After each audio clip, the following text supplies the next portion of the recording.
There's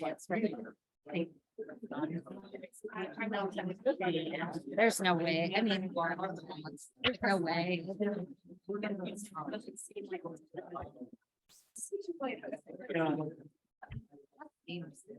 Yeah. I gotta clean. Yeah, you guys. Are you going to Orsanco? So we, Yeah. I'm actually leaving here and going. Me too, I'll race you.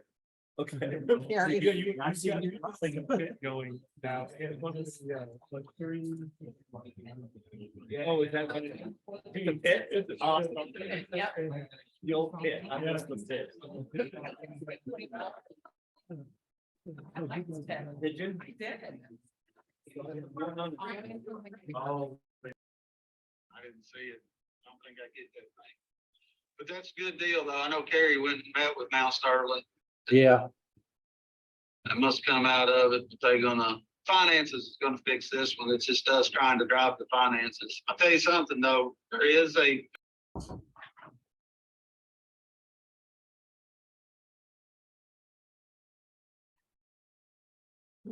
Figured out he should have muted himself.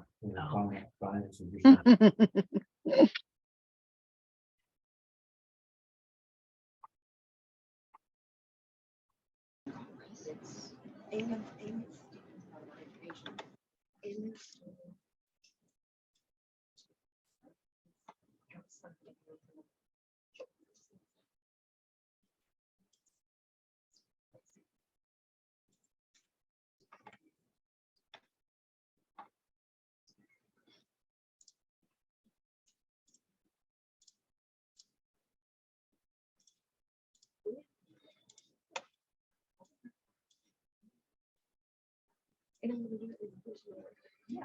So I'm asking for, I have this mandatory. So that would be.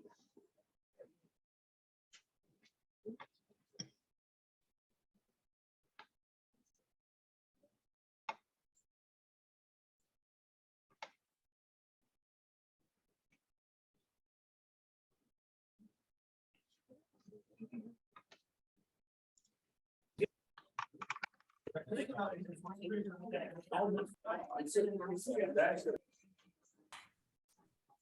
think I heard Pete in the background there. No, No, that I do.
Awesome.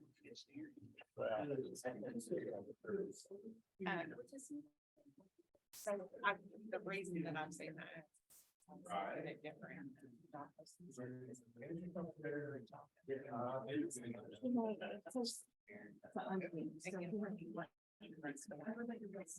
He's been. I think when my wife that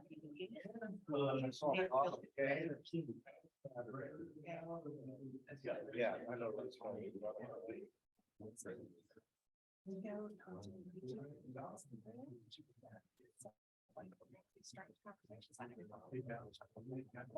of fun, actually.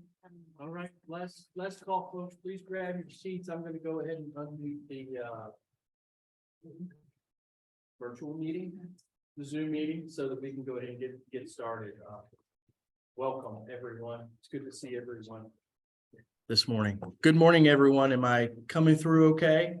online?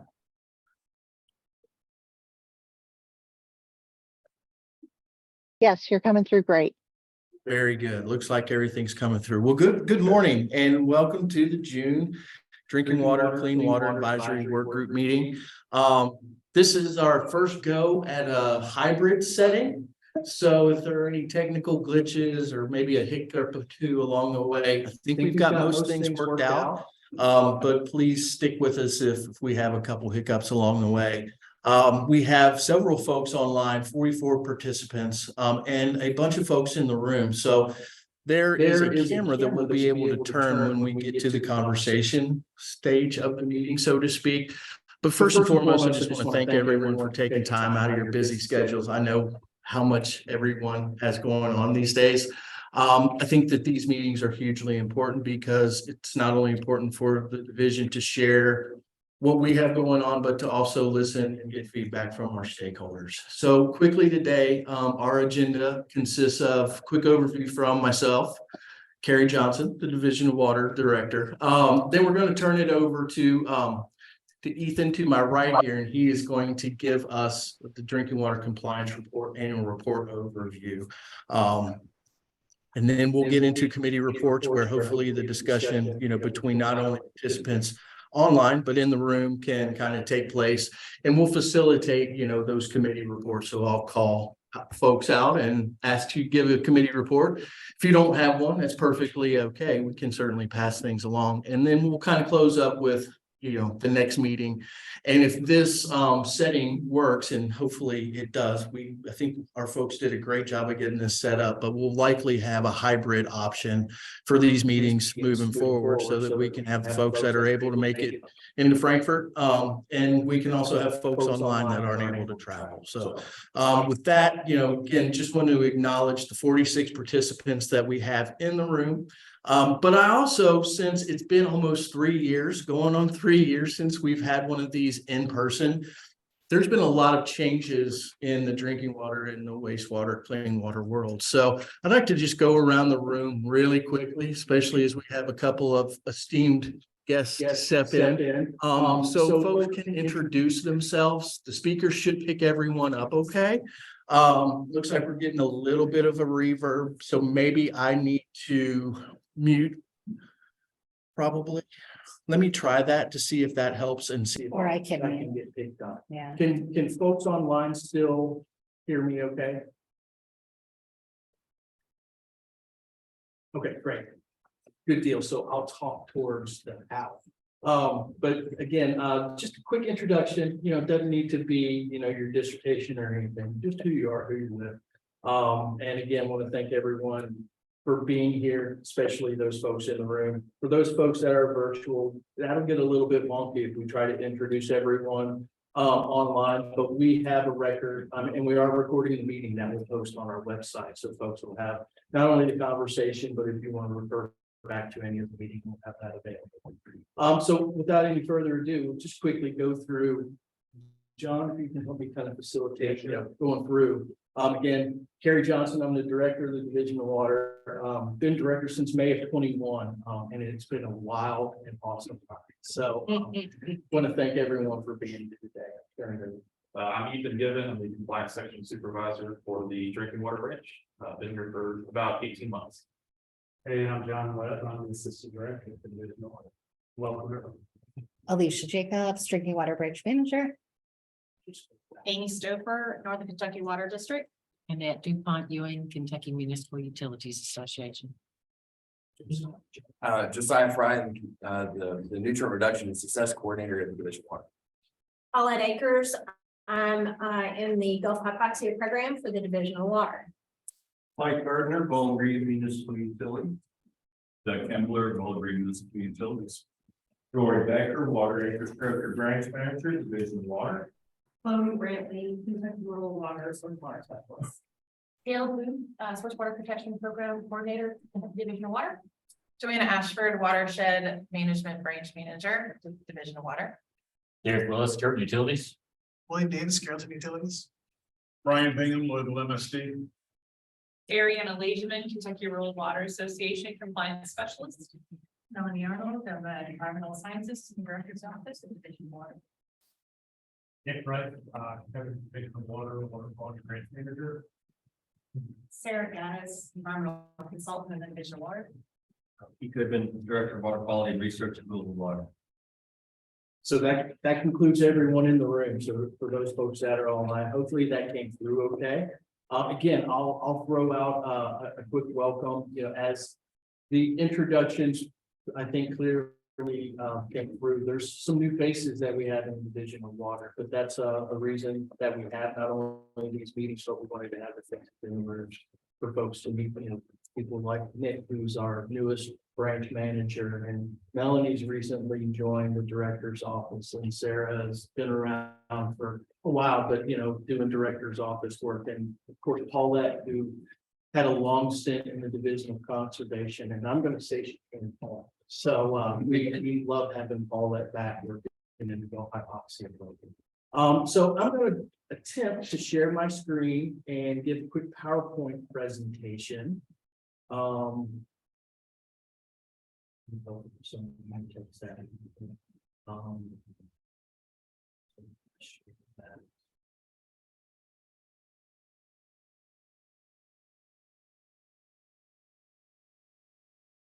It's coming through.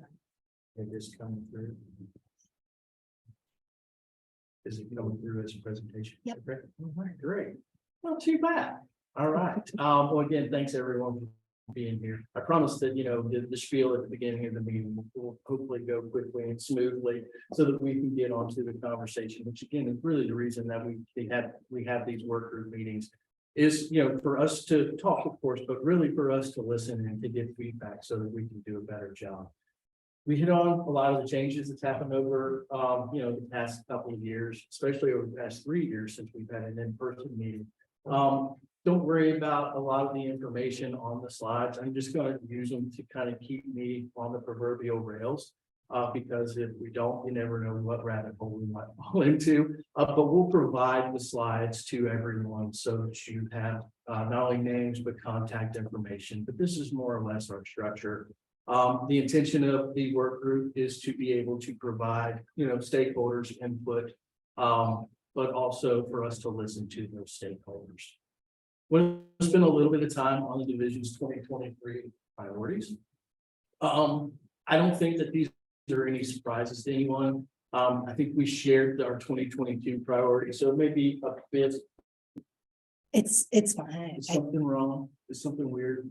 I don't think it's blocking the screen. Is it showing us up? Is that better? Yeah. Perfect. Let me do that. Is that better? All right, good deal. But it seems ironic that we're talking about our 2023 priorities in June of 2023, but these have honestly been, I guess, on the books for quite some time. It's just we didn't have this meeting in March, and I think the last time we all got together as a group was last November. So I don't think, again, any of these are surprises to anyone, but strategically informing and hopefully influence as best as we can water infrastructure investments. As you've got folks well know, we're embarking upon a generational investment in water infrastructure and water quality enhancements and improvements and everything water related. There are generational investments ongoing right now. So that'll be a big part of the conversation, but of course, it's at the top of our list for a very important reason. Supporting PFAS related work for the department.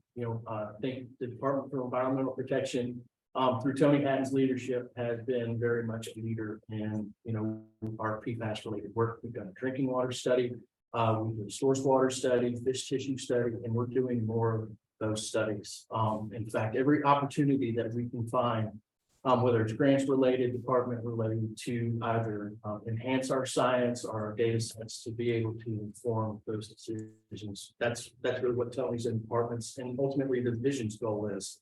So we're doing a lot of sampling. We're currently sampling drinking water, finished drinking water right now. All those data should be available as we're getting them QA/QC.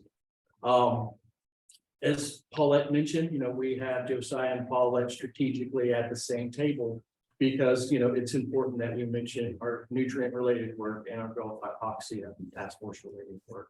Permits, the Division of Water is and always will be a regulatory agency. That's never going to change. So permits are always going to remain a priority for the division, whether it's discharge permits, ag and DOP related permits, floodplain development, which we've seen a considerable increase this year due to the the natural disaster events that we've had recently. But we're here to work with permittees to ensure that, things are relatively safe and the environment remains relatively clean. That's our charge. That's our mission. So we're here to make sure that permits are issued timely and that we're working with our stakeholders in getting those permits issued.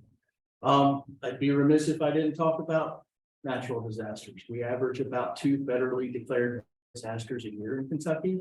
And that doesn't account for things that happened just this past weekend. There likely won't be a federal disaster declaration, but there's been real damage and real impacts, not only to infrastructure, but to a lot of other things just from some of the severe weather that we've had. Interestingly enough, we're working with FEMA and Kentucky Emergency Management in a partnership to assess the risk related to flood, dams, and droughts for the state hazard mitigation plan. So that will inform hazard mitigation funding that comes to the Commonwealth in future years. So we're really excited about that work. We conducted the initial assessment in 2018 and the 2023 update. Well, it's ongoing right now. We anticipate having that completed by October of this year. And then finally, internally, we've worked really hard to streamline our processes. So you folks in the drinking water world have seen a lot of the work that Alicia has done to not only streamline processes, but to use the data that we have in a more comprehensive manner. It's hugely important that a regulatory agency understand and use the data that we have available to us to help us make informed decisions. And that's certainly one of our goals. And another is efficiency. Our resources, interestingly enough, aren't expanding or dwindling. We hope to do some expansions when we start receiving some of those federal funds. But we have to be more efficient with what we've had because we've never really been smaller as a division than we are right now. And finally, why we're here today is to continue enhancing the partnerships that we have.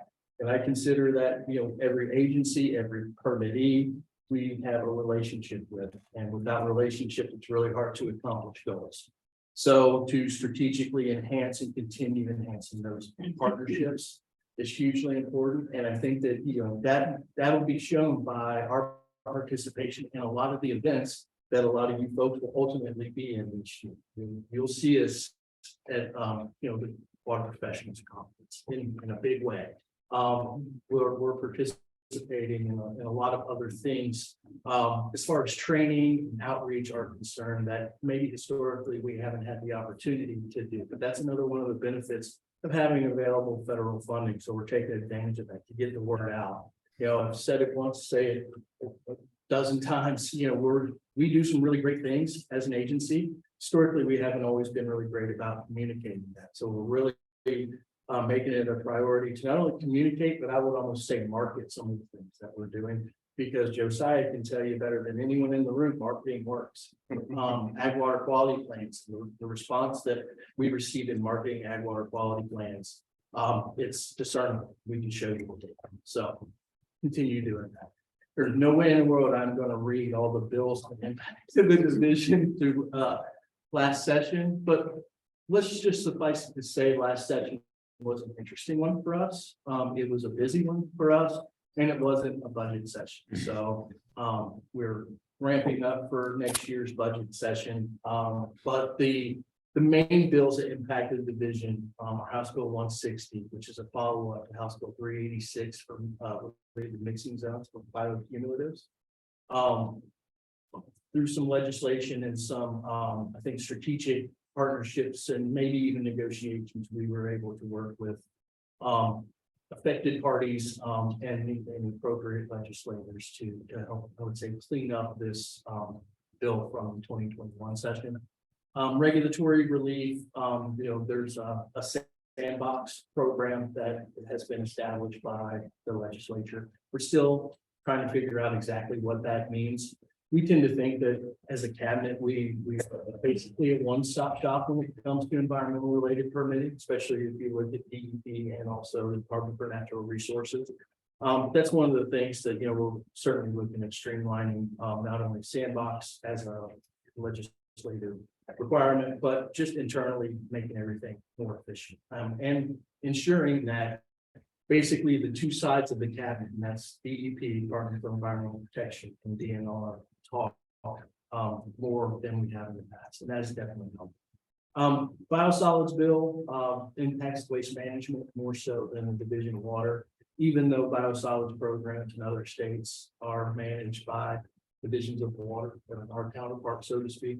But we're working with again, waste management and the implementation of Senate Bill 213, which is basically implements the federal standards and 40 CFR.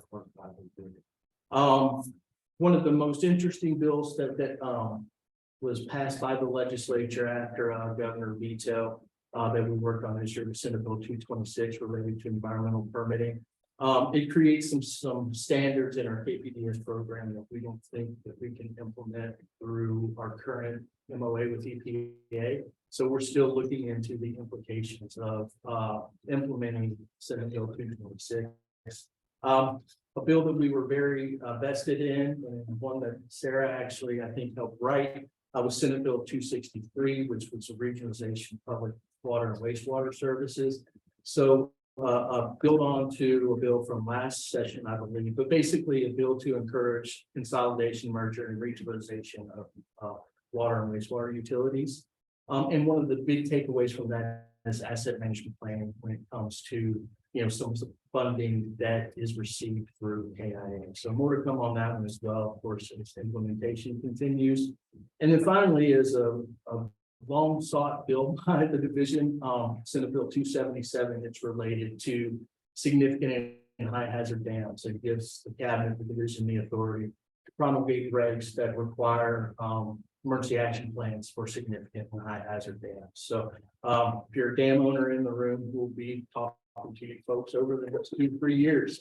We are currently revising 401 KR Chapter 4, which are dam safety regulations. And we're planning on a very robust stakeholder engagement process, not only with the design standards, but also the regulations. So more to come on that as we basically implement the emergency action plans for dams. I'm gonna stop and take a quick drink. Hey, Terry. Yeah, absolutely. Question relative to the Bill 263 regionalization. Yeah. Do you envision that the ranking criteria for SRF loans will tilt towards that? And or loan forgiveness kinds of things? Yeah. The kinds of adjustments? It's a good question. I'd say right now our ranking criteria is heavily skewed towards regionalization as it is. So there's a lot of points for regional type activities in the SRF guidance already. Really the goal of the bill was to, further support those regionalization efforts and communicate that utilities don't necessarily have to, do away with everything and have one overarching utility. There can be interesting mergers and interesting contractual things that can be done. And the goal being working with KIA and some of that funding to be able to leverage that into asset management, which is an important part of it, right? So I don't know if I necessarily answered your question, Pete, but yes, but with the caveat that the ranking criteria is already very heavily geared towards regionalization. This was another step that we thought were necessary, and we worked with PSC and KIA in developing some of the language, or at least we consulted on some of the language there. But yeah, yes is the answer, I think, but we'll see how much. So on the other side of that, I'll follow up on that just to say that we actually in this last IUP included additional points for regionalization. So we actually did bump that up a little bit, and the ramifications of that are still to be seen, I guess, in terms of the rankings. So are you conversely, looking at, and that's probably a question for Dory, looking at projects and saying, look, we're not gonna fund this until you have asset management, a real asset management plan in place? We're not quite there yet, but Okay. you know, certainly that's in, you know, on the horizon. It's a first step. That's right. Baby steps. Yeah, and- Baby and- steps. and Baby we- steps be government. Authorizations are important, right? You know, so authorizations, you know, once we have the authorization, then we can further And that. we'd like to be able to help develop some tools for systems to be able to use, you know, in the context of asset management too, before we kind of take that step of making it a prerequisite. Good. Carrie, do all of these bills go into effect this week or are they postponed? Okay, They all go this week. okay, thanks. We do have one comment online about including conservation and watershed conservancy districts in your discussions on emergency action plans on high hazard dams from Shane Coleman. Yes, good comment, and absolutely, we've been talking with DNR actually every couple of weeks about those NRCS watershed dams. And not only that, but also some of the other implementation difficulties that have occurred from some previous budget allocations. Fairly said. All right, so we'll move on to PFAS, and you know, I know this isn't a surprise, you know, anyone in the room or online, of course, but we just wanted to give a quick update in case folks haven't heard. You know, EPA is proposing a national primary drinking water regulation, and basically what that means is it establishes that MCLs for 6 different PFAS in drinking water. PFOA and PFOS as individual components at 4 parts per trillion, and then 4 additional PFAS chemicals as a mixture that basically constitute a culmination of a hazard index. There's some algebra that goes into the calculation of that hazard index. It's not high level math or anything, but we have that and can share how those are calculated. EPA also has some online tools that will calculate the hazard index for various or for these constituents. We've heard fairly recently, you know, there's some legislation being passed back and forth. Environmental Public Works Committee at the federal level is working on some proposed legislation. So we're looking at what we anticipate a final rule going into early 2024 because some of that legislation is being passed around.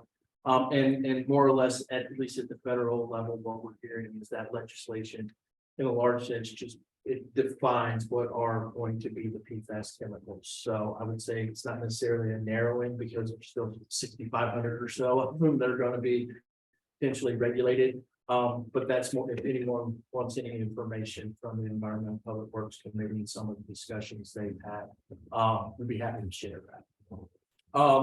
So the implications, you know, largely the implications of the water system, very much like a tier 2 notification. You know, first thing is to notify, second is to, monitors first, notify, and then treat if necessary.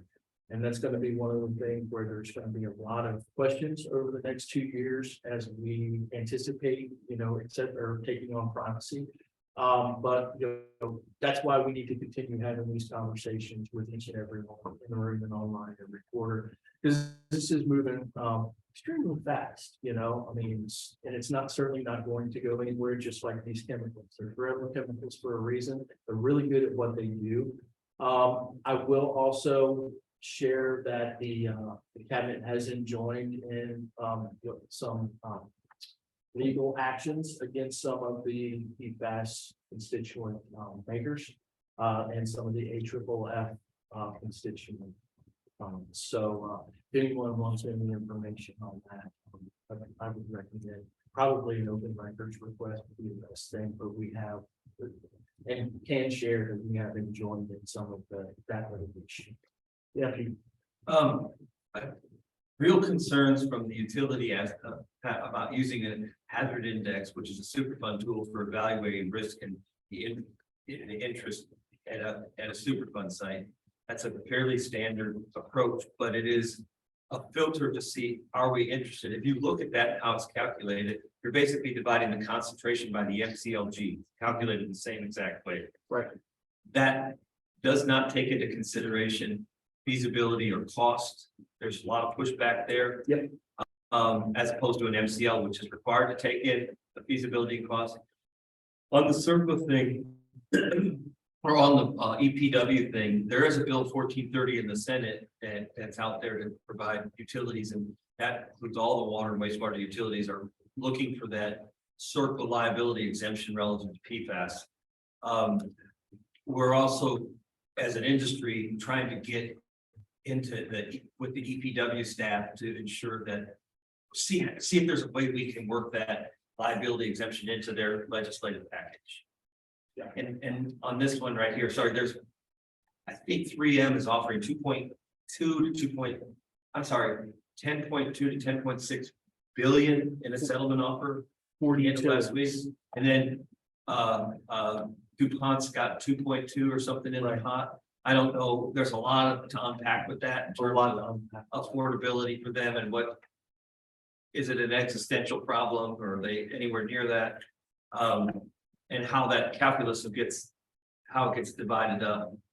But that's going to be happening over the next 4 months, right? Right. And interestingly enough, and at Worsenko, I know we're kind of digressing here, but I'll tie it back, I promise. Shelley Caputo is the co-chair of the Environmental or Public Works Committee. And she has been a proponent of Worsenko as well. And she very well may be because of Dave Flannery's connections at Worsenko this week. So I'll just throw that out there as well. So just quickly moving on to some of the things the department that we're working on. We launched our an add-on drinking water study this spring, basically to fill the gap that we still had from our 2019 drinking study. That's in addition to the ongoing UCMR5 efforts.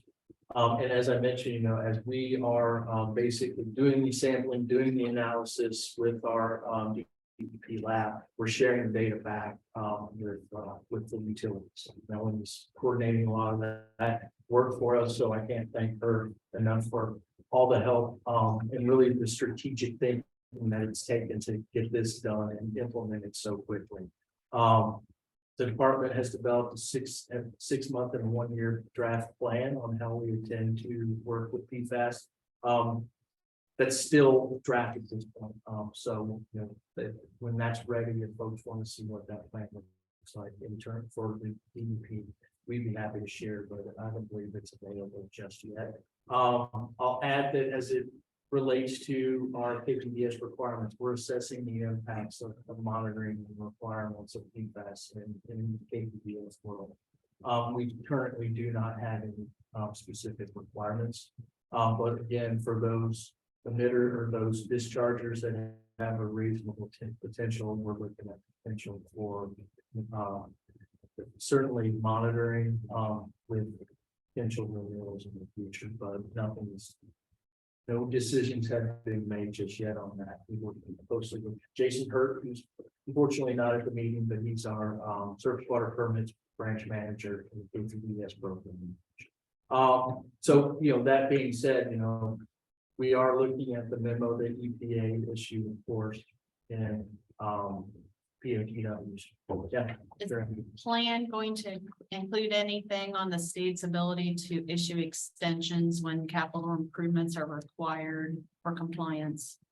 That, yes, first and foremost, yes. I mean, I think we have that flexibility with compliance schedules and a lot of the other tools that are available to us. But yeah, that's certainly something that we're going to have to assess when it comes to just the overarching.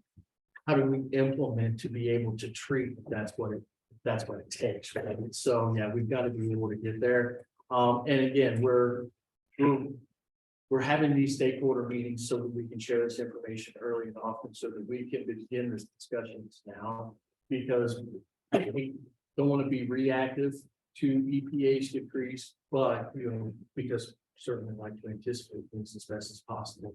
But inevitably, we're co-regulators with the EPA, so a lot of that is going to be coming down from the federal, machine.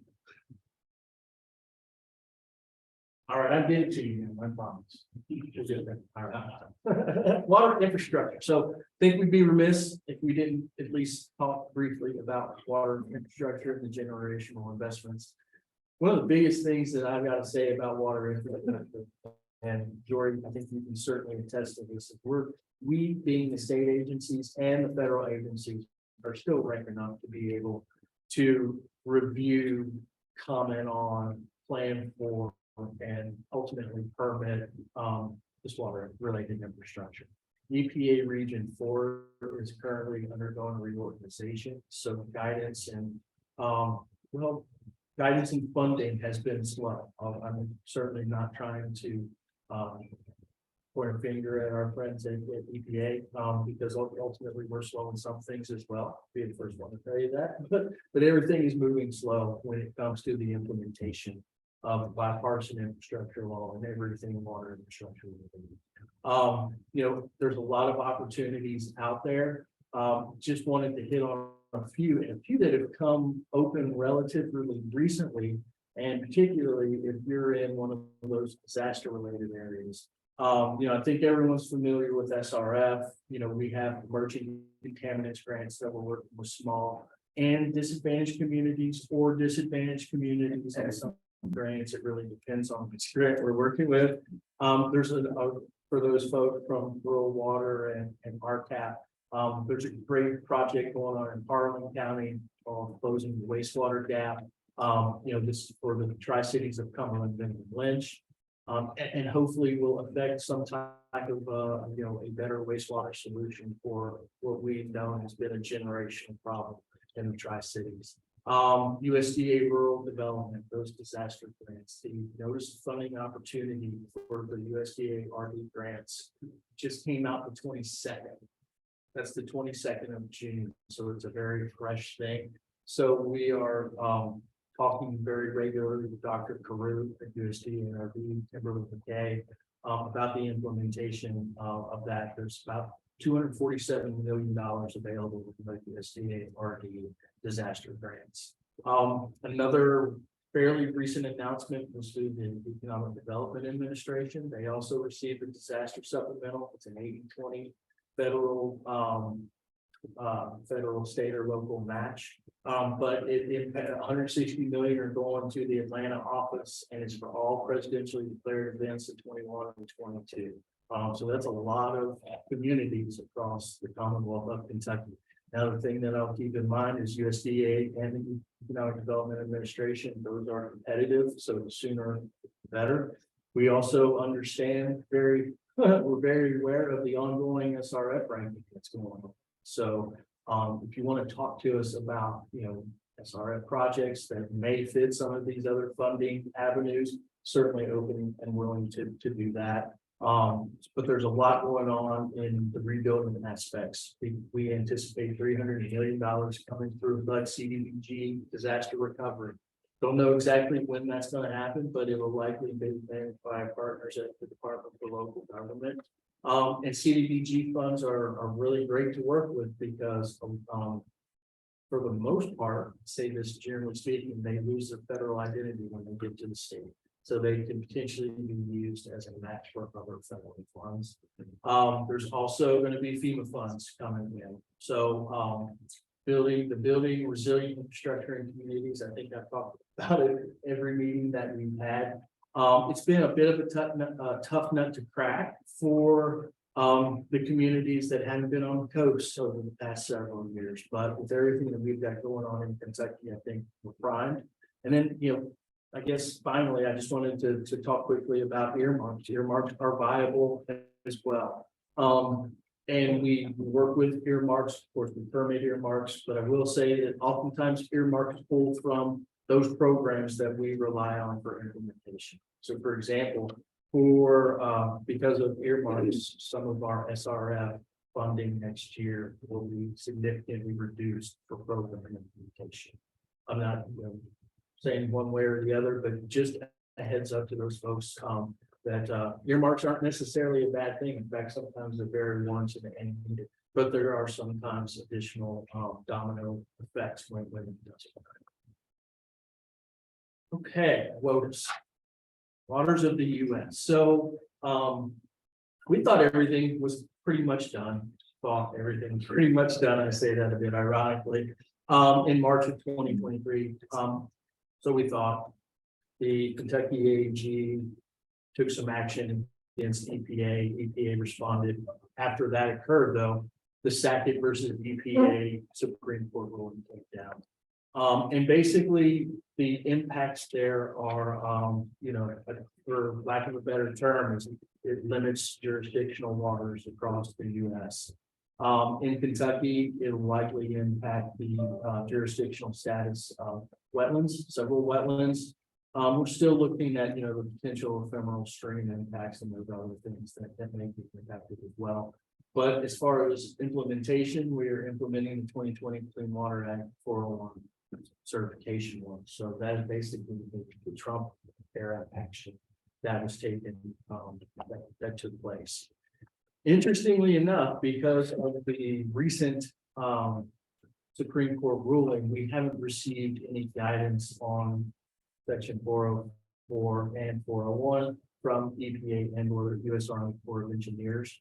For context, last time there was something like this that happened was in 2008 when the Rapanos rule was kind of being litigated and finally implemented, but it took about 8 months for feds to provide guidance.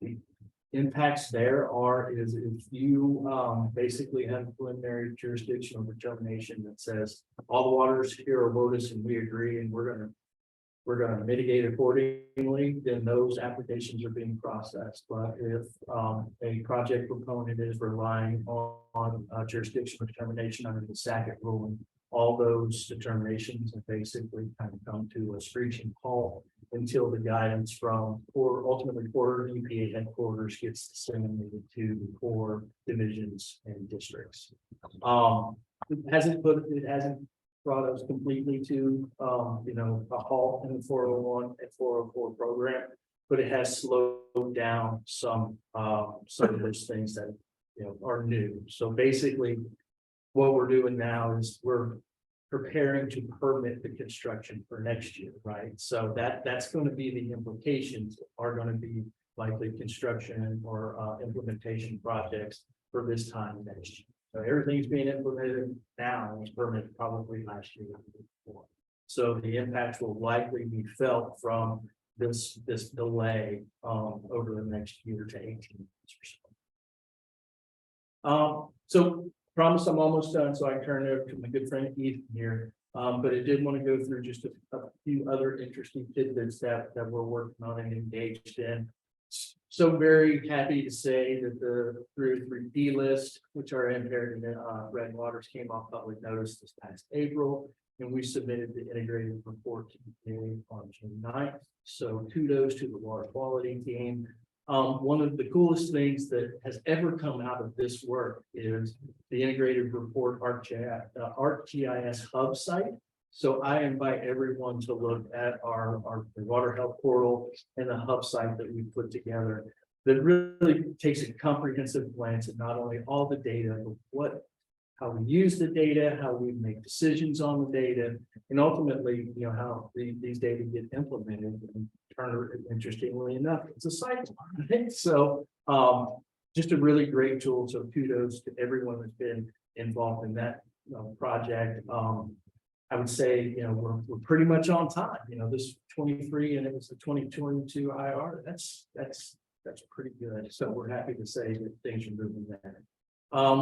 Very strategic that we have our nutrients folks here because just this coming Friday, we're having a large stakeholder kickoff meeting, and I believe it'll be in this very room, right, Josiah? Yep.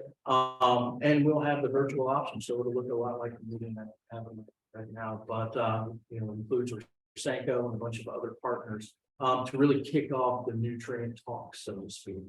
We're working really closely with a partner within the cabinet, the Office of Energy Policy, to identify first and foremost, but then potentially fund optimization studies at wastewater treatment plants. So if that piques anyone's interest in the stakeholder group, let us know. We've compiled a list of who we think are going to be eligible, low-hanging targets, so to speak. But if there's any feedback or input that anyone has, please let us know. That we'll really take a really hard look at the optimization efforts to address nitrogen, and phosphorus nutrients overall. When it comes to the point discharges, now, of course, we understand we still have some challenges in non-point. But I think we're doing some really great things there, and it all starts with data. And we are taking efforts to collect more data, use the data, and implement the data. So just great steps. I leave everyone just really quickly. Here's all of our contact information. Of course, I'm not going to read it, but we've got the managers, what we do to a certain degree, and all of our contact. And again, we'll PDF this and put this on the website and share with the folks, everyone that's here, so that you can use that. All right. So now, without any further ado, before I move over to Ethan, are there any questions about, this has been such a quiet, subdued room this morning, other than Pete back there, but that's expected. Any questions, thoughts, anything you want to challenge us on? I mean, it's a really great opportunity. I'll say it once, but stuff chunk, let us know what you guys are thinking too. And that's one question wise to folks online as well. So what's the new regulations that we're having to test for hardness and wastewater? What are we looking for with having to test for hardness now? There's a lot of things that go into cap the reasonable potential when it comes to hardness. So I'd have to look at exactly what you're looking at and probably talk to Jory and Jason on why. Okay. But a lot of the calculations that we do rely on hardness. Okay. Yeah, typically members, that's right. Probably because we become a pre-treatment plant. That's probably why we started doing hardness this year in our permit. Okay. Yeah, but we can, if you have any specific questions, we can definitely give them. We go through the permit, whatever you need us to do. That's what we don't have any secrets, right? Right. Public servants, so we want to communicate. We don't want anyone to have any surprises. Okay.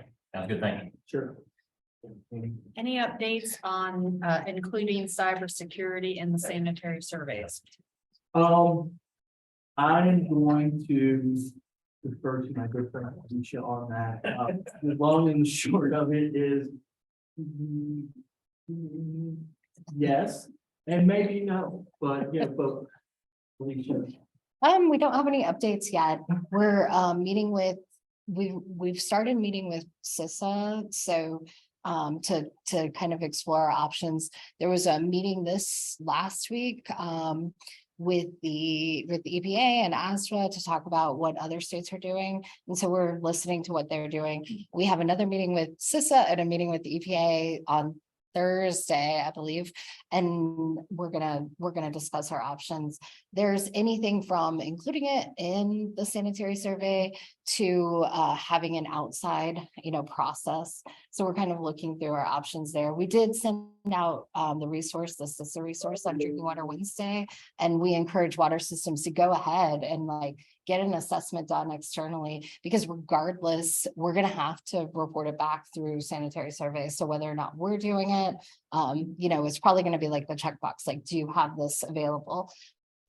Have you had it done? So we're going to have to address it that way, but we're trying to look at our options for how to minimize our contact with that information, I think would be the best way to say that. Exactly. So, So if you do decide to stand up a work group, please let us know. We'll be happy to volunteer for that. Okay. Did you? So the Iowa Attorney General and others have intervened in that, and I think they're seeking a stay. But I don't know what the status of that is. Do you have any idea what that is? The last update, oh, sorry. I'm sorry, I believe they work with National Rural Water on that. Yeah, the last update that we had, Alan said last week that we should expect to hear something in the next week or two on that case.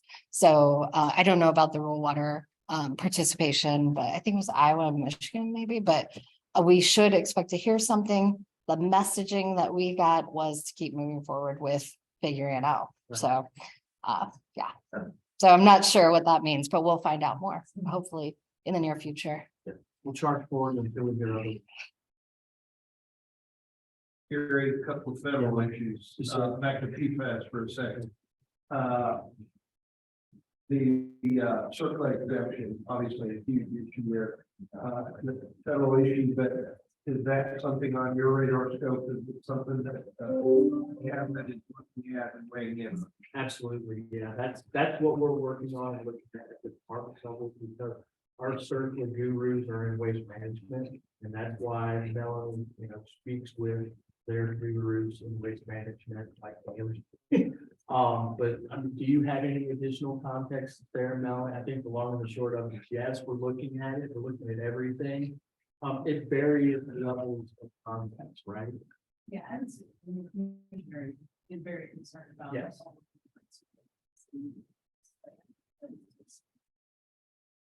Yeah, we're definitely. And Tony was super funny. So he understands, from the commissioner's level, the overarching and long range impacts as well. Another issue came up recently, Region 1, EPA was implementing climate requirements into NPDES permits. And it was having a ripple effect into operational issues. So some of the information from NACWA was that may be a program that EPA is looking at imposing nationwide. So is that on your scope, and what do you know about that? We've heard about that, and a lot of that, not only the climate impacts, but also the EJ impacts as well. That is something that we haven't made any decisions on just yet, Mike, but we're very aware of all those discussions and looking at the potential impacts. As far as the climate impacts are concerned, I tend to think that we have a way to address anything that may come our way from the EPA. I also think that from the EJ standpoint, it may require us to have some additional conversations, especially with some of the EJ community from that standpoint, that just from a climate perspective as well. But I think that we're ready to address that, but we haven't taken any prescriptive steps yet. Okay, let me jump in, and Mike, I think the place where we've seen it the most as of yet from this EPA administration is in the context of bill and some of the new SRF programs that got stood up, and they very generally ask us to address those things. And in the work plans that we've submitted, we, like I said, very generally address both climate and EJ, and haven't had any feedback as of yet. I think the first, as this rollout has happened of the bill, we still haven't had any feedback. I think in subsequent years, there may be a little bit more pressure to include some of the zones. But we're just very kind of to see, in terms of whether what we've done right now,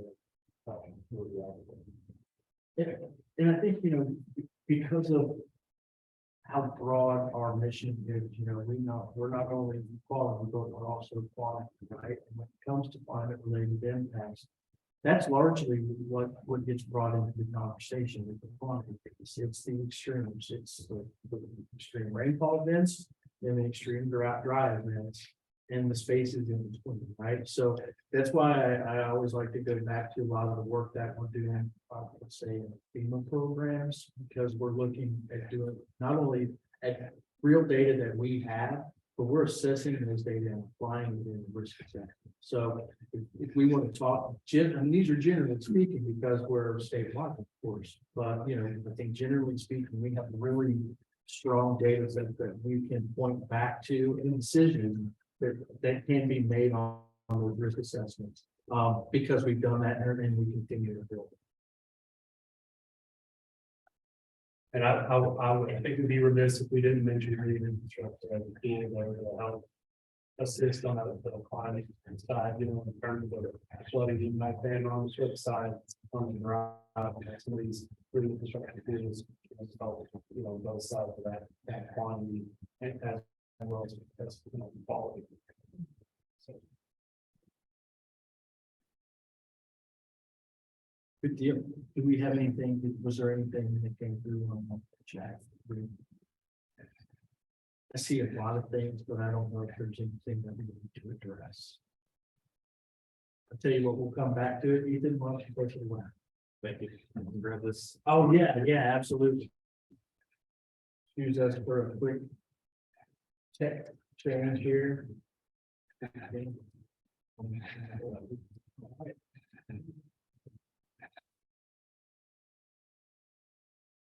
There we go. All right. Can everybody hear me good?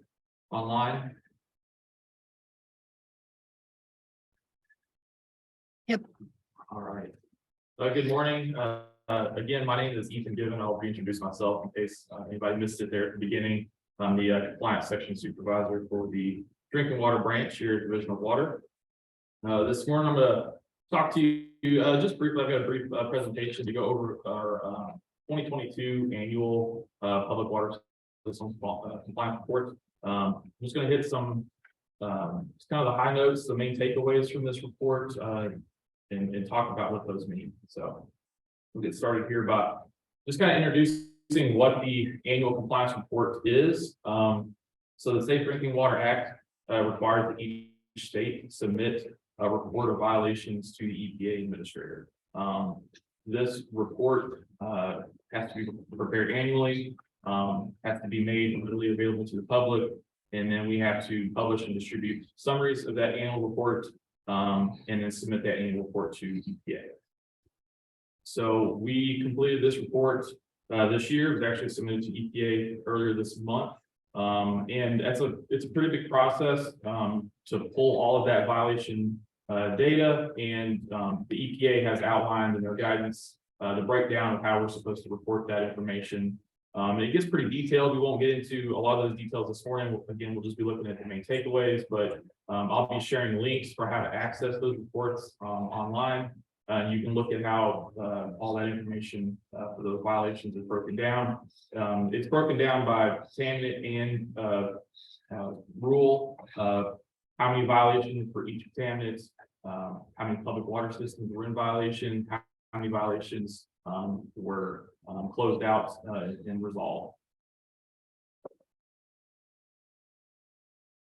So just the main highlights from the 2022 report, 330 total violations in 2022.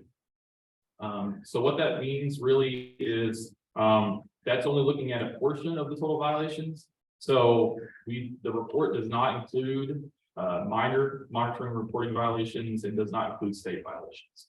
So there are certain violations that Kentucky writes that is not a federally reported violation. Those are not included. We're only looking at major monitoring and reporting and health-based violations. So a major violation would be for monitoring and reporting would be when a system does not complete any sampling at all or does not report any of the required documentation to the state.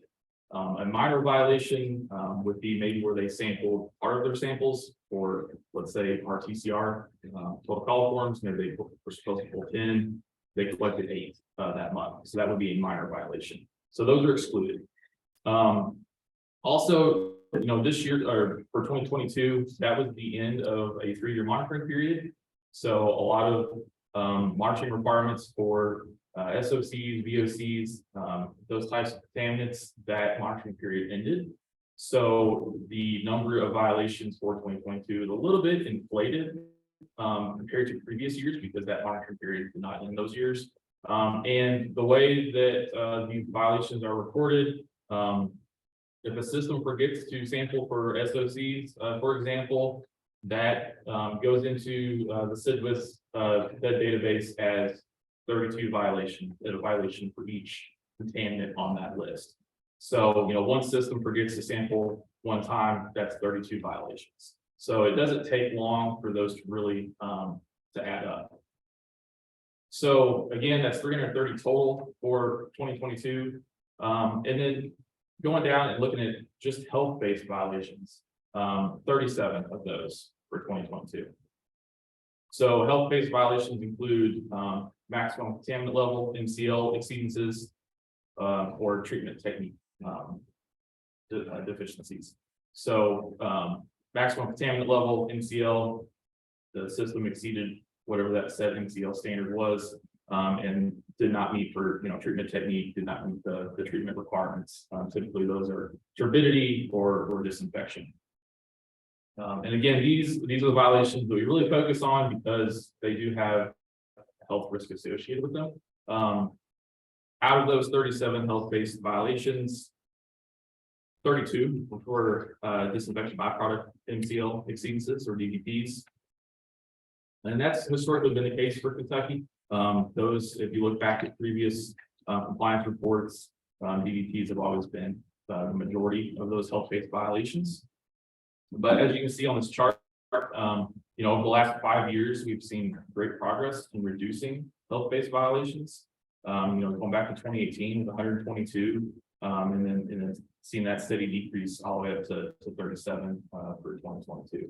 So, and that's really a credit to public water systems and our external technical assistance partners working with those water systems, and also our technical assistance staff working with those water systems to mitigate and reduce those DEP violations.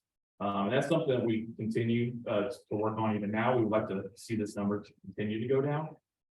So, we urge water systems to, they start to see issues with the DEPs, to reach out to our technical assistance staff, reach out to external technical assistance partners, and try to be proactive and fix those issues before they really start to accumulate violations. And if the system is struggling, reach out to Division of Water, let us know, and we'll try to assist as we can. And also, just to mention for DVPs, we're also looking at potentially rolling out a pilot study. We're looking at how to potentially complete a distribution system evaluation and trigger levels to how a system could fill out a survey and potentially look at what triggers could cause them to do that, to also help with hopefully DEP MCL violation reductions. So this is a map that we put together for the blog post of the annual report. This is health-based violations. So all 37 health-based violations were associated with 18 public water systems. So that's what you see on this map. Just the interesting way to look at the data. We thought it was interesting to see where those violations occurred, pretty evenly distributed across the state.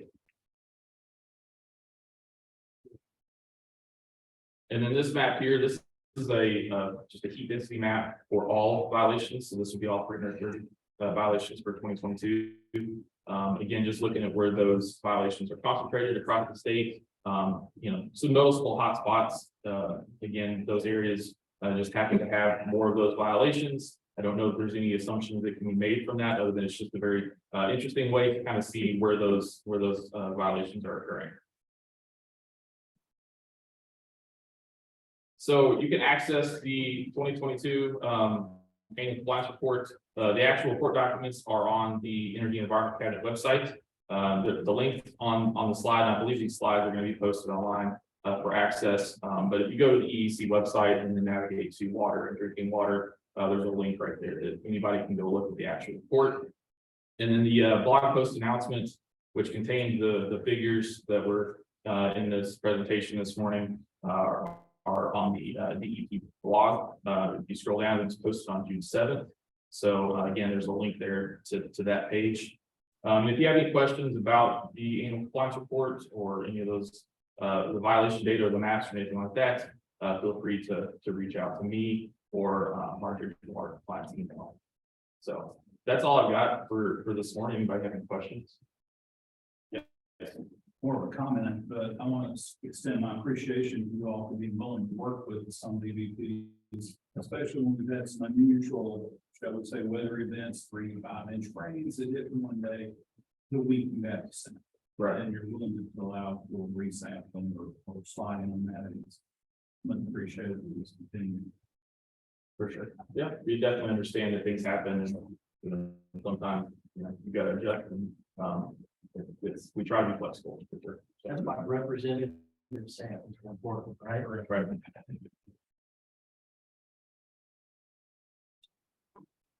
Any other questions?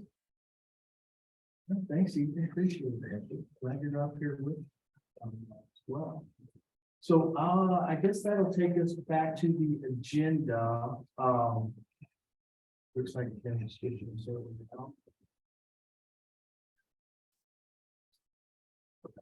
There we go. Now we're back to the agenda. Were there any comments or questions that came in for Ethan on chat? You know, this. No. Okay, good deal, good deal. We'll move on to the committee reports. And I'm basically gonna do this as a free for all. If you've got a committee and a committee report that you would like to provide, please raise your hand and I'll kind of call through. Not only the folks in the room, I think it'd be easier to start with any committee reports in the room, and then we can go to the folks online. So do we have any, Ariana, do you want to, all right, we got our first hand going on. So you get the first go crack at it. So there is the PFAS working group, and I won't beat the horse, I'm pretty sure it's dead, we talked a lot about it, and so the working group met and had many of the same conversations we've already had today in this meeting. Met several times, discussed the proposed drinking water rule at length, and made comments and submitted those back to the cabinet. Most of those comments were consensus items, some weren't. And so we kind of noted that in the commentary back to the cabinet. Meetings are on hiatus at the moment until there's some further development that we can actually take conversation on, because right now it's just a lot of speculation. So we're just sort of twiddling our thumbs and waiting for, I guess, the other shoe to drop so that we can continue with those conversations. I just want to add to that, like Melanie and Jackie Logston and I all participated in the ASWA meeting. So having those meetings, they were pretty much back to back. It was super helpful to have the feedback. So a lot of the feedback went directly to the ASWA comments as well, just FYI. And we do have a states only roundtable tomorrow for PFAS and small systems that we've also used your comments for, that we'll report out in that meeting a little bit as well. So so thank you for coordinating all of that. I know it was a lot of work for all of us to do all those meetings in such a short period, but it's appreciated. And I know sometimes the comments don't go up and you don't see anything from them, but there's a lot of impact there, even if there's not a. Melanie shared them with the commissioner's office, and Carrie and John have seen them. So it was very helpful. Absolutely. So, I mean, so suffice to say, since there's a bit of a lull, maybe there would be a report out from the PFAS work group in September or possibly December. And we can just kind of play it by ear otherwise. Yeah, I think that's kind of where we left off at the last meeting, sort of twiddling thumbs and waiting until we have definitive cause to meet again. Right. Like I said, there's a lot of speculation going on, a lot of things really far up in the air, and it seems kind of like a waste of breath to discuss it at length until we really know what direction we're going in. Okay, good. So does EPA have to finalize its SOPA rules? Was it or did it last year? What's their time frame for finalizing that? From what I understood, it was already supposed to be done, but it's been their PFAS roadmap timeline is. It wasn't they keep pushing all the timelines back.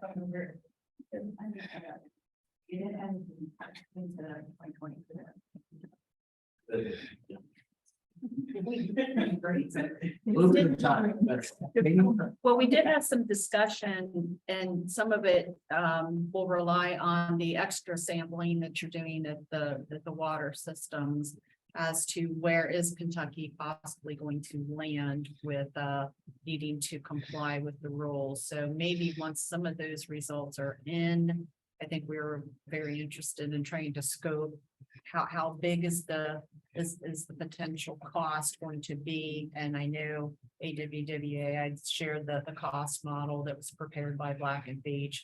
You know, is there any sense of, can we try to put a cost? So maybe that was kind of the one item we might be able to move forward with if that information becomes available on what systems might be impacted with a proposed.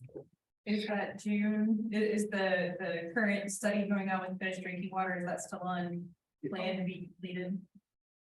Through the summer. Okay. Yeah, we're probably spending through the summer completing that study. Yeah, because that's what Amy's referring to. We already talked pretty much at depth about the 2019 data, did a decent little drill down on that to see how many were having detections that we're going to keep them on quarterly monitoring versus how many were going to be above the MCL, then looking at the cost model there to figure out what kind of impact that was going to have, and discussed at length how it seems that EPA's proposed drinking water rule really far under value the cost for implementing this rule. Yeah, I saw the costs were over somewhere short of 800 billion and the benefits were like 1.2 billion per year, I believe was what the OND cost benefit cost was. So I don't disagree with that cost scenario, especially if you consider the simple fact of sampling and lab capacity at this time. That is a considerable issue, and one of the reasons that we're investing in our small, but very mighty, powerful lab.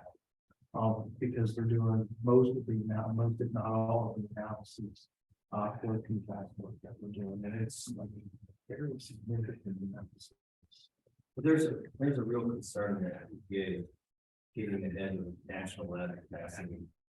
In this regard, not to mention other technologies. And Pete, I could say we're cognizant of that fact. I mean, like, it's kind of an unknown right now, but in terms of, decisions that we're making, that is definitely something that we're aware of.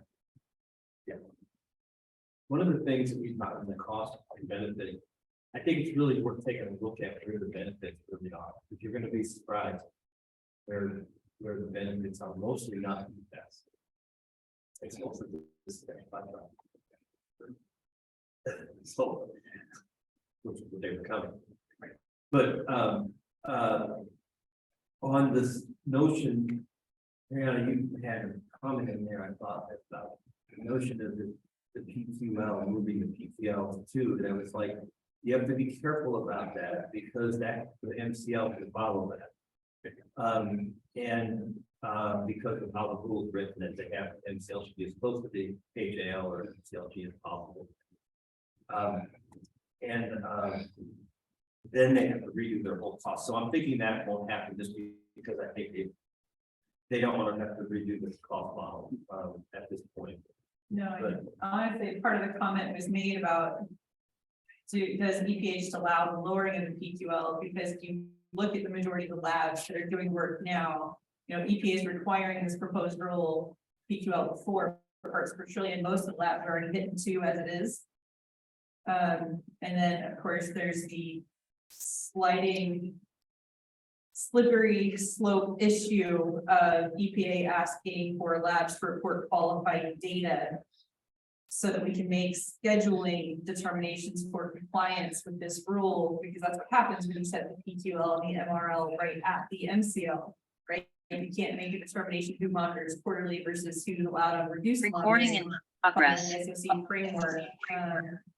And so there's a lot of concern for just in general, how to interpret laboratory results and whether or not we should be looking at this qualified data in the first place. And then of course, there's concern from the state's perspective on how do you even maintain 2 separate sets of data. EPA is saying that results that are reported less than the PQL are to be counted as 0 in terms of compliance averaging, since it is an average throughout the year, just like every other chemical, but most notably like DBPs.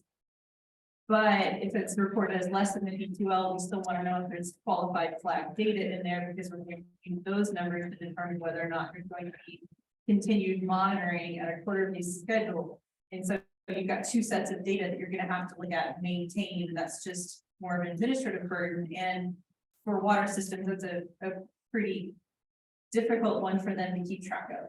It's a very complicated setup they've proposed. And if you're over 10,000, then you have to do 2 CCRs a year. So you've got that.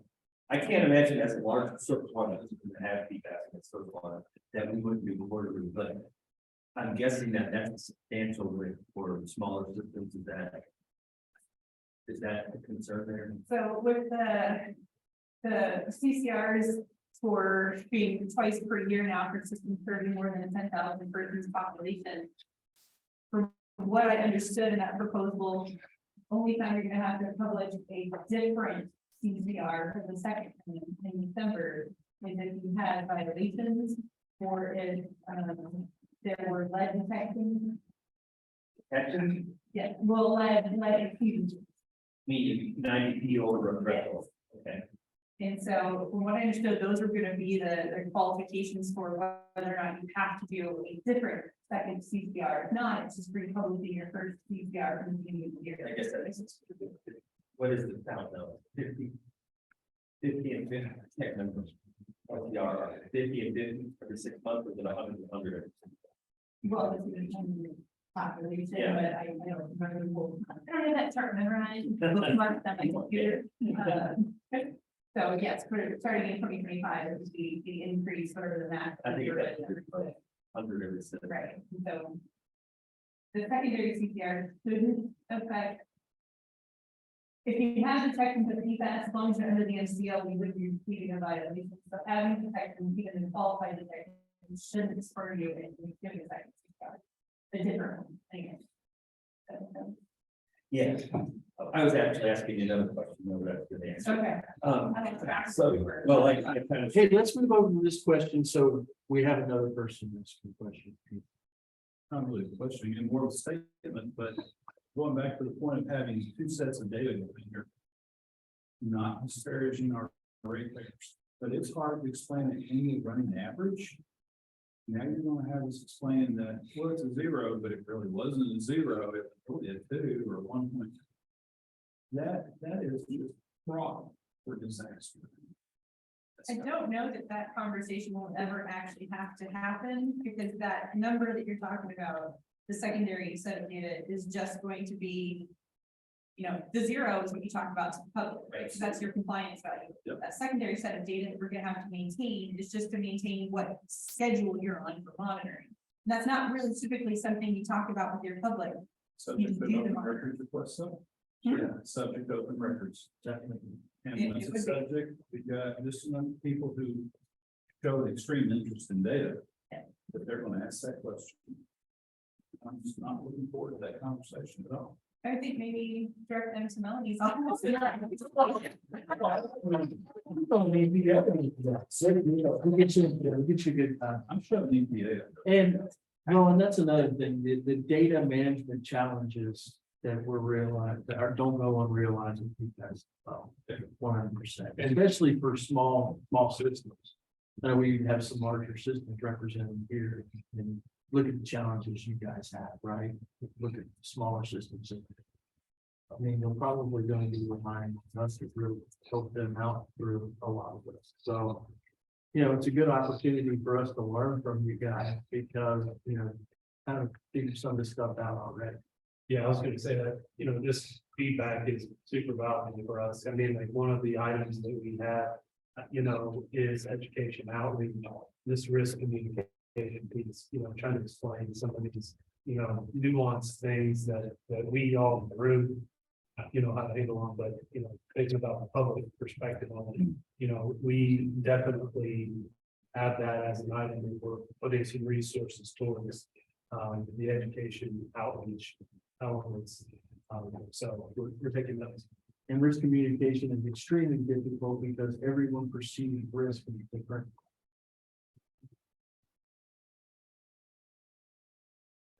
All right.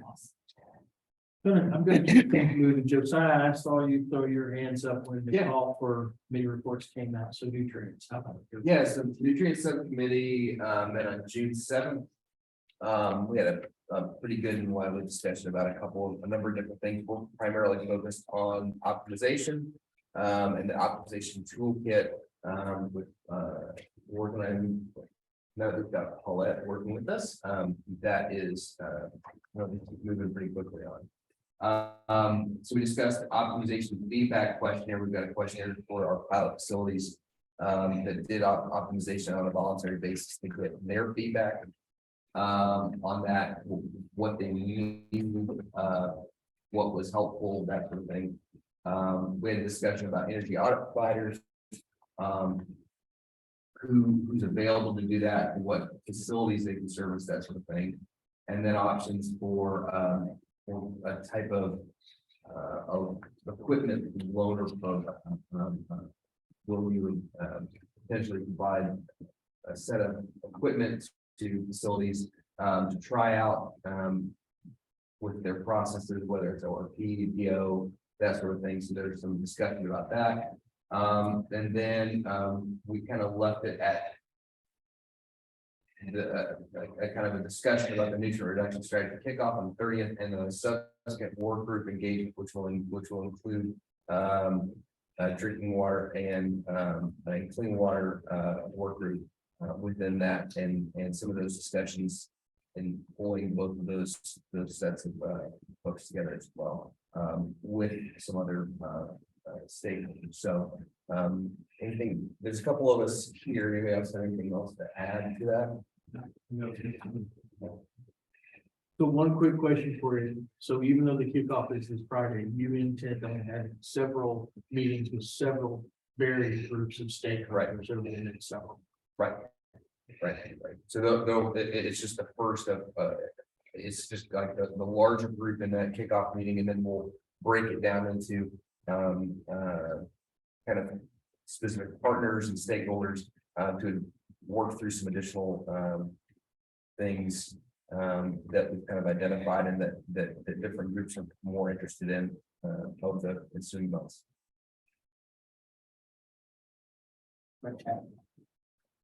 Who's next? Yeah, Amy? Guess that beat me. So the lead in drinking water subgroup met on June 5th. Some of these subgroups are on a bit of a hiatus as well, pending any changes that might be proposed in the fall and the proposed lead and copper rule improvements. The ones that are meeting, there's 3 scheduled meetings of the subgroups. So the inventory, July 24th, 2 p.m. meeting. We're looking at additional verification methods beyond the ones that have been proposed already, such as predictive modeling. The corrosion control treatment subgroup has some I guess concerns. They're have asked to join forces with the funding subgroup, and whether or not there might be any funds available from bill or other sources to help with doing corrosion control studies, because those could be pretty costly if you're doing the pipe loop studies. They have a meeting scheduled July 26th at 1 p.m. They're also seeking whether or not there's any information from systems that have added phosphate-based inhibitors sometime in the last, I believe, 10 years, whether or not there's any data on impacts of that on wastewater before and after the addition of phosphate-based corrosion inhibitors. I don't think there's been too much found, but if there is any additional data, the subgroup is interested on that. Also working on a standard operating procedure on how to do a corrosion control treatment study. Schools and daycares also are meeting. Not sure if they have another meeting scheduled, but they're looking at identifying resources to help find contact information for schools and daycares, as well as a few other initiatives. And the procedures committee has a meeting scheduled this Friday, June 30th at 1 p.m. One of the tasks is to try to recruit commercial labs. The concern is not maybe quite as high as being able to handle PFAS, but there will be an uptick in lead tests that we want to make sure that people are ready for. The next work group meeting is scheduled for September 24th at 2 p.m. What's new is that again? Sorry, What day was the next work group meeting? September 25th Okay. at 2 p.m. And schools and daycares are meeting on Friday, June 30th. Okay. They've got that one, we've got that one set up for 10:30 a.m.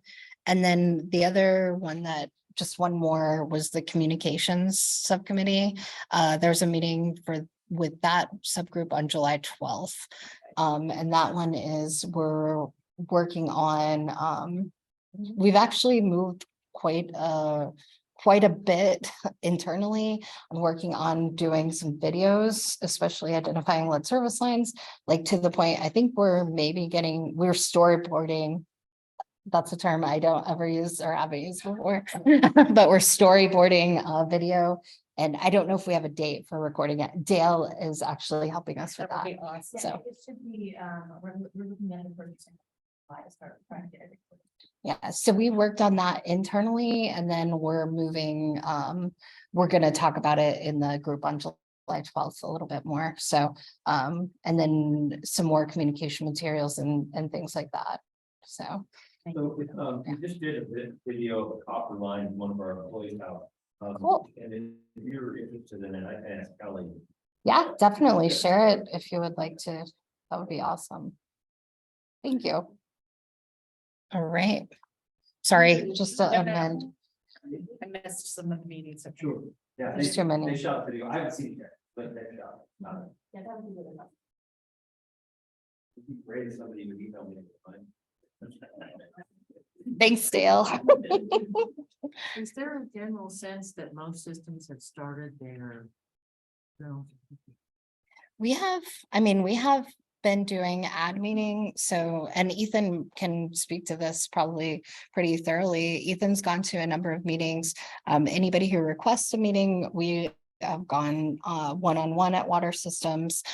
So I think we have heard a lot of people have started, but we're actually gonna meet and talk a little bit about Twinza in the next, actually this week. And we can resubmit some data for that. So I'm wondering if we might do a bigger, like, have you actually started? But it's just a matter of resources, but we do have 5 interns in Joanna's branch.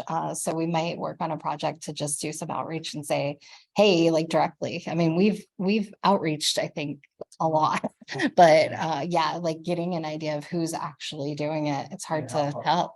Yeah. For those that haven't started, is there a name of the division water that I can say, call this person, they can help?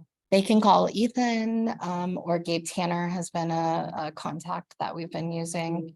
Gabe, yeah. Or me, anybody, if they email any of us, we'll get them to the right person. So to help them, but Ethan's a good one. So Alicia, on the daycare, school to daycare thing, protocol and all that, this is gonna be interesting. But I'm wondering, I think the water's got the wind grant contract. Where are you guys on developing messaging when you find lead in schools and daycare? We're gonna find it, we know that. So, what's the strategy there? Do we have one in? There's a website with everything up. It's already up there. And then Ariana is kind of in charge of talking to the systems individually and dealing with them as we have reports come up, as we have hits come up for lead. So This is where on your website or? No, Our- so the way it's actually been kind of playing out is that when we get the final results, then Dave Tanner has been taking those reports and doing a sit-down meeting with, the powers that be for, mostly at this point, it's a lot of and start talking to people. And explaining to them, we tell them ahead of time, making over 1 person per million lead, recommend some sort of plan of action over 12 to 15, like we decommission, whatever that fountain is, that outlet, something. Thus far, we haven't had a lot of really high detections. We've had a lot of very low level ones, most of which are taken care of with that 30-second. Keep it really great news. That data is really interesting. You'd be interested in that data. I mean, and it's all on the website. Yeah, that it the is. Water has. They've got a forward-facing website with all of the participants thus far, what the results have been. Okay. So right now, Gabe's been communicating with them about what this means for them, and I come back in with some of the other folks in the water. And do the review thing. So after, they've got a recommendation for a plan on how to fix it, they'll then do. We just come in and do sample. The communication aspect at this point has been handled by me. So there's not takeaways from parents or school boards or anything like that at this point? There have not been, thus far, we've only had one school system. Sign up. And we don't even have all of those results back yet. And so I imagine there will be some further discussion with them, because I know preliminary results are indicating they have one fixture, one set of fixtures in the hallway that were really not. And so there's going to be something that's going to have to be done at that point, but like I said, those final results aren't in, and the communication aspect is that part of the contract is still with the drinking water. And you're sampling first flush, right? First and 32nd. First and 32nd, but no 50 is done. No, Okay, so no full flush. correct. Okay. Fairly strictly following the 3 Ts. Yeah, that's right. That's fine.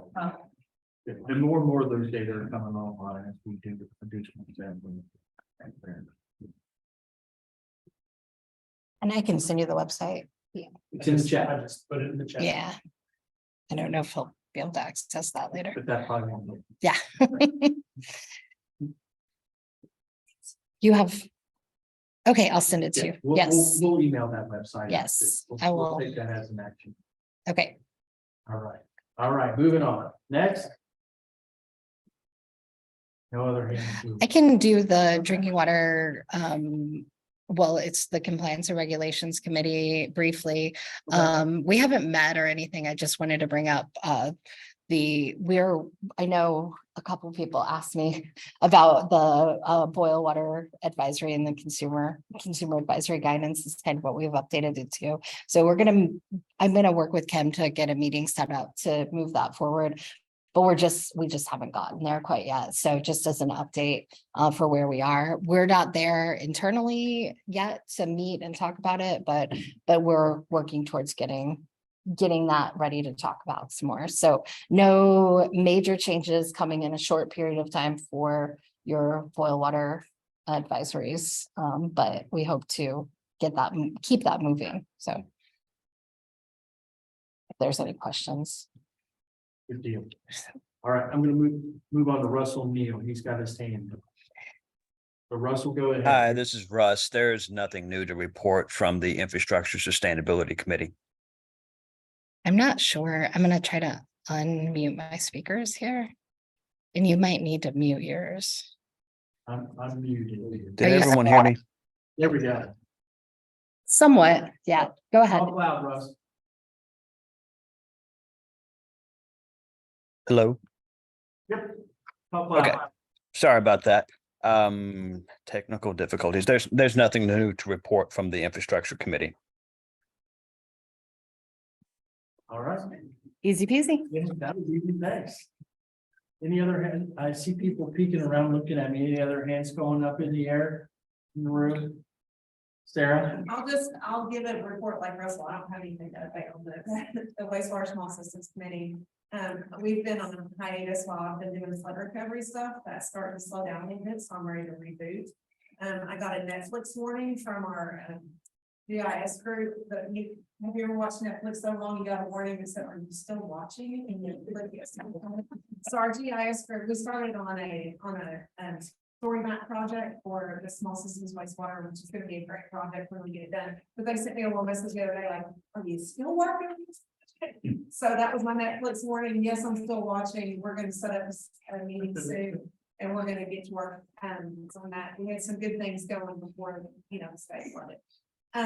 So anyway, more to come on that. I'll probably have a meeting in the next 30 to 60 days, and we'll get rebooted there for those.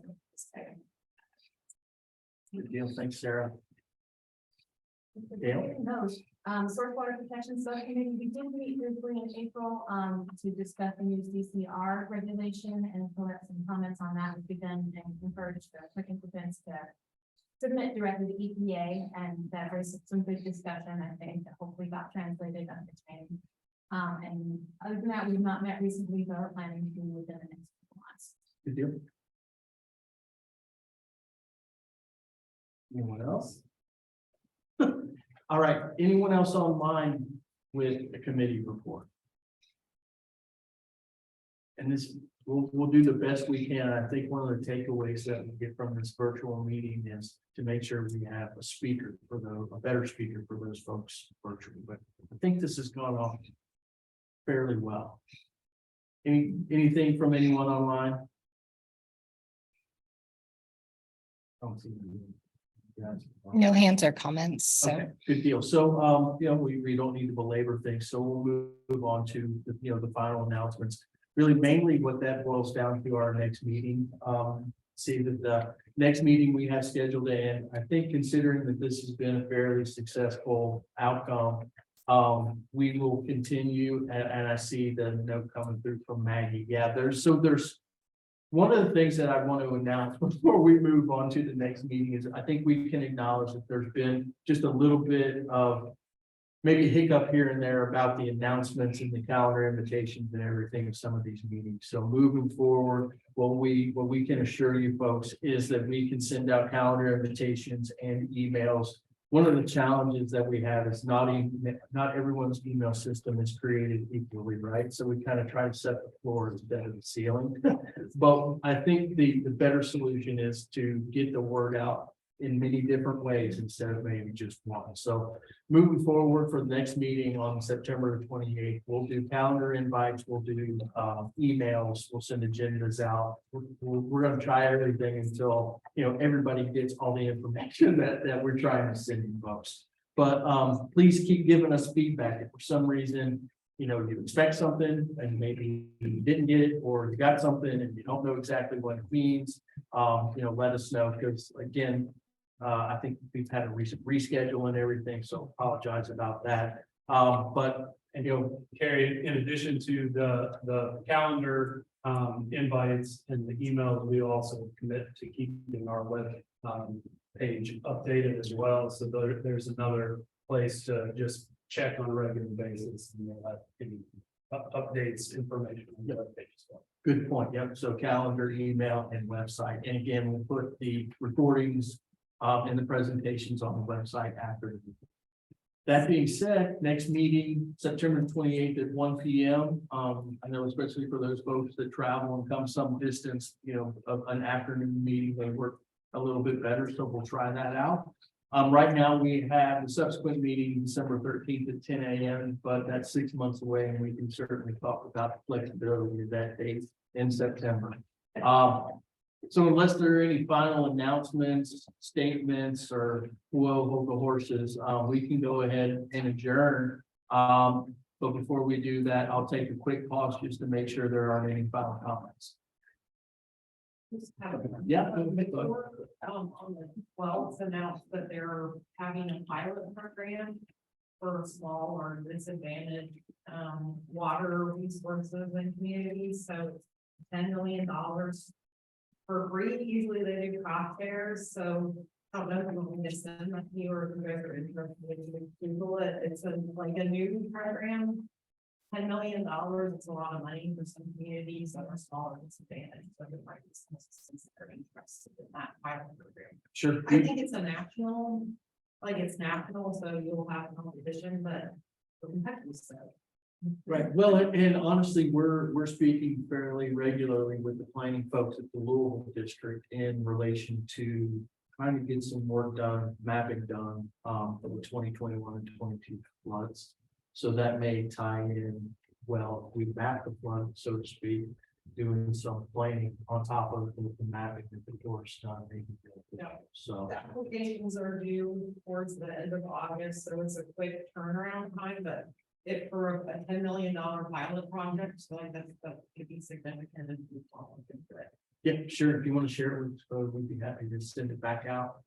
The only other final thing I guess that I'll say is, what we are seeing, I said EPA is not trying to, throw a stone or anything. Things are going a little bit slow, but I will say that there are programs being announced fairly regularly. So there are additional opportunities that are going to tend to keep coming up. What we're doing as a division in the cabinet, we're chasing everything that we possibly can. Trust me, folks that work for the Division of Water in the room know that, right?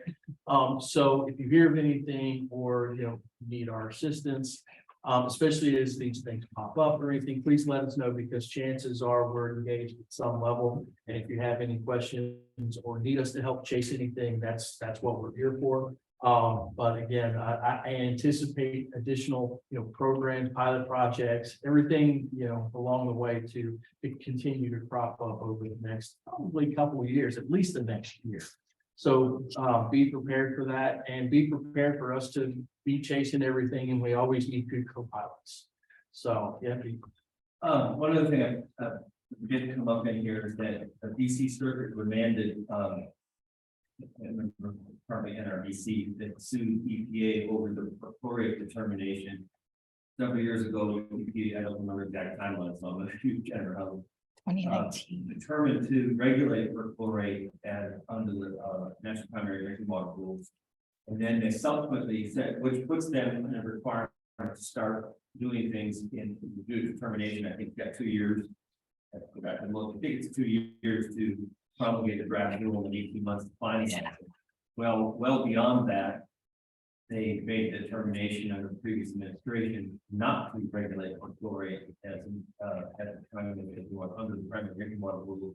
DC Circuit remanded that there's no provision for you to change your mind on state drinking water. Which is fascinating, and there isn't in the plain language of it, but it is a fascinating thing that you had some kind of kooky administration that decided to regulate everything and they promulgated rules. There's no backing out of that ever possibly. So, and that's also the backsliding provisions. Yeah. So I don't know what EPA, I don't know what AWWA is going to do yet. I know what the national AWWA was talking about it. The Water Utility Council International in Toronto was talking about it, what their options were. And I don't know what EPA's options are in terms of if they have like 60 days to appeal it in the DC Circuit. They can ask for an en banc review, which is the whole circuit, or I don't know if they'll take it to appeal. I think they do an en banc review first. So as it is, as the ruling is, they're going to regulate perchlorate. And so I don't know what the impact of that is on drinking water systems in Kentucky. I don't have data, but it might be worth taking a peek at. Good deal. Yeah, thanks, Pete. Appreciate that. Any other final calls? All right, hearing none. Just take a final moment again to thank everybody online for spending an hour and 45 minutes with us to talk about water stuff, and everybody that made it in the room. We appreciate not only the time, but see everyone. And my name tag idea kind of fizzled a little bit, but that's okay. Next time we'll get name tags with names on it instead of visitor, so that we can go around and put faces with names, because it's been so long since we got together. That's perfectly okay. Thank you all again for taking time out, and we're here if you need us. Please feel free to reach out. Thanks all.